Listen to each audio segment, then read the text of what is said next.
why are we answerable to what Adam and Eve done? Isn't that a bit unjust on God's part?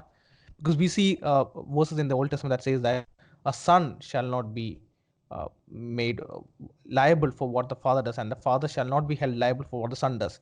So when such an argument comes up, how do we respond to it? Well, sure, and of course, I've heard that all the time. I write about that in my book, Why Does God Allow Evil? Uh, the difference is, yeah, children are not to be punished for the sins of their fathers, but this is different.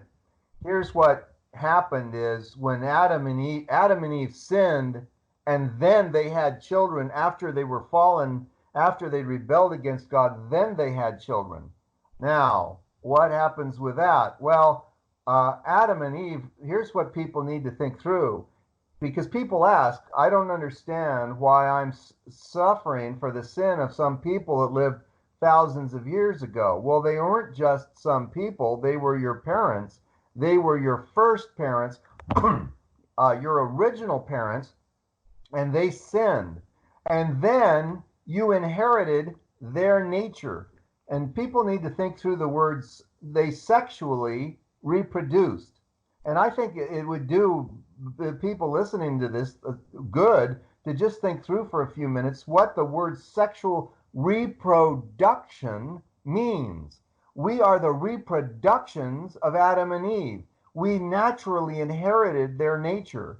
Adam and Eve couldn't have created beings that were better than them. They couldn't have given birth to beings, to creatures, to children that were superior to what they were. They could only reproduce themselves. And what they reproduced is beings apart from God, beings who don't naturally, aren't born in love with God, aren't born desiring to please God. And so we're all of us are, in a sense, suffering Adam and Eve's sin because we are all born Adam and Eves.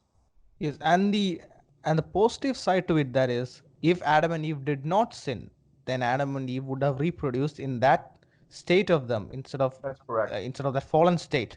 So there is that positive side to it. But as a matter of fact, even with all that knowledge, we still commit sin on our own. So even if you take away the aspect of Adam and Eve sinning, we still are liable for the things that we actually do.